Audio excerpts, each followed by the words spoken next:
Everything that's been happening is due to racism, and I'm tired of you dumb motherfuckers pretending that it wasn't. The redistricting is due to racism because black people vote Democrat in the South. Why do black people vote Democrat in the South? Well, I'll tell you why. Because Democrats gave them the vote, and then all of the white people became Republicans. Because white people in the South do not want to be in community with black people. So they went and switched to another fucking party. The destruction of education in this country is because white people in the South did not want their kids going to schools with black kids. So they have been trying to destroy the Department of Education so they can steal tax money and make white-only schools. Abortion. They don't want black women to have access to reproductive care so they can economically hold them the fuck down. Also, it was a backdoor way to trick Catholics and other people that aren't Southern fucking Baptists and evangelicals into coming into community with white Southerners over a wedge issue so they could take over the Supreme Court, so the Supreme Court could say that racism is over, and instantly we bring back all the racist fucking policies. What about white people? Oh, poor old little white people. We need to be protected. We're so oppressed. All right, so here we go. You ready for some stats? White school districts get $23 billion more in funding than black school districts. White people make 27% more in salary on average than black people.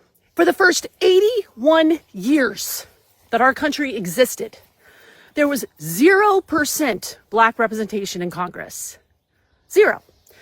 Then, during the period of Reconstruction from 1870 to 1901, we actually had 22 black members of Congress and about 1,500 black people that held local and national offices. But Jim Crow didn't like that. So during the Jim Crow era of 1901 to 1929, what happened? We went back to 0% representation. Then in 1975, we had gradually increased to the whopping number of 17 black people in government offices. And in 1981, we were still 94% white in the government. However, by 2025, that ratio had increased to 12.5% black representatives in government. And that is a record for the United States, and it actually matches the proportion of black people in the population. So that was an amazing accomplishment for us. And guess what's happened now?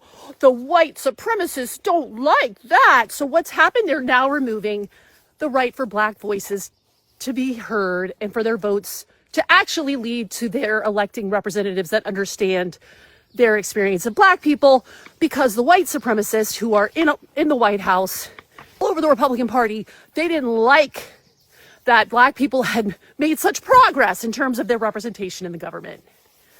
Finally, I can get into the crime statistics if you like. Like, for instance, a study done in Chicago found that black people were 4 times more likely to be stopped by the police.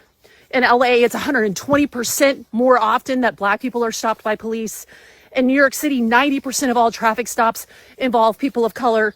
In Cleveland, people of color have 3 times more of a chance to have their vehicle searched after they've been stopped. So, yeah, tell me how disenfranchised white people are again. You're just lying. Well, you could actually do your own goddamn research. So just saying you're lying or these aren't real isn't a response.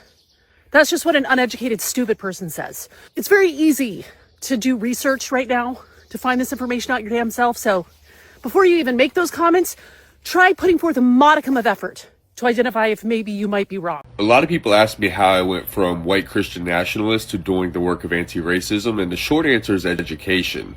I used to be one of those guys that would say systemic racism doesn't exist. That happened so long ago. Quit blaming us for something that our ancestors did. It's not about race, it's about the content of character and merit. Then I learned the real truth about American history and how the system has been weaponized to marginalize and disenfranchise. Much like the recent Supreme Court ruling, which effectively guts the Voting Rights Act. So 4 scores and many racist presidents ago, we abolished slavery in the United States of America, and we ratified the 13th Amendment. The 13th Amendment says the abolishment of slavery, except, there's an exception, meaning that they can still legally do slavery with this exception, except when punishment for a crime. Crime became the legalized loophole to modern day slavery. Then we had what was called the Black Codes, which were created in the South, which essentially arrested black people for no other than being black. If they were out past curfew, they would be arrested, although black people are the only ones with curfews. If they didn't have a job, or if they had a job working for anybody other than a white man, they could be arrested. Loitering in the street, congregating with 2 or 3 other black people in the street, they could be arrested. And it was only black people who were arrested. Why? Because slave labor was such an integral part of the Southern economy that when slavery was abolished, they needed that free labor again. I know a lot of people will say Abraham Lincoln was a Republican and he freed the enslaved. Well, no, Abraham Lincoln was a progressive, because where do you see Confederate flags flown today? Republican rallies. We also had things like convict leasing. We also had Black Reconstruction era. But fast forward 100 years, we had Jim Crow segregation. Jim Crow segregation, we had all types of racism going on. Black people weren't going to white people's schools. Black people couldn't eat in white people's restaurants. Black people were disenfranchised from voting. They couldn't get certain jobs and access to education. We had zoning laws which restricted neighborhoods by race. Racially written covenants written into property deeds. Literally, homes could not be sold to black people. Then we saw this huge civil rights movement in the United States of America, which led to the signing of the 1964 Civil Rights Act and the 1965 Voting Rights Act by Lyndon Johnson. And during Jim Crow segregation, black people were forced to pass literacy exams and pay poll taxes in order to vote. The truth is, today in the United States of America, you can drive to any town, any city, and see a Dr. Martin Luther King Boulevard and railroad tracks, and know that that is the de facto segregation, which is a direct result of the de jure segregation of Jim Crow segregation. And the reason why they're blocking access to that representation today is because they're still trying to block access to material wealth and possessions. Racist people in America love talking about violence in black communities. They never want to talk about the violent history of racist white mobs. Did you know the first targeted neighborhood drive-by was by an angry white mob in 1917 East St. Louis? They loaded up guns into a Model T and sprayed bullets into random houses in black neighborhoods. They were the first to ever spin the block. They shot the neighborhood up one time, turned around, shot it up a second time, and then the third time, an unmarked police officer drove by and the residents defended themselves and shot back. In response to the police officer getting killed, they burned down multiple black residents. They killed lots of people. They estimate over 100 people had died. And like they always do, they frame this as a riot, not a massacre. This is a clear example of whitewashing. They label it a riot instead of a massacre to downplay the violent history of racist white Americans. I don't condone gang violence or drive-bys. Don't forget who invented the drive-by in the first place. Whenever black-on-black violence, specifically domestic violence, is perpetuated in the national news circuit, it is a distraction. Please don't get distracted. I totally respect that these violent acts are horrible, but I'm white, and they happen in my community every day by the hundreds. There ain't a day that goes by in this country where a white man ain't killed his kids and wife and tried to get away with it by leaving with his half-age girlfriend. So that leads me to believe whenever major news sources, aka AIPAC, aka the billionaires, aka Israel, wants to distract you from the truth, they're going to put black men as violent perpetrators and predators to scare you.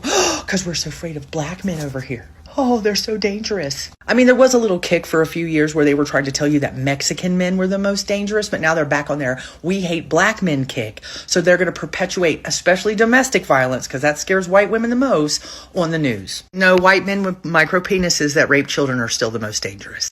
Whenever black-on-black violence, specifically domestic violence, is perpetuated in the national... Black folks gain freedoms inside this society. Everybody gains freedoms, all the working class, all right? When black women get liberated, all women get liberated. When black men get the same pay as white men, all men make more money. And that's what they're against. They do not want to see the working class have a win. It's not about disenfranchising black people specifically.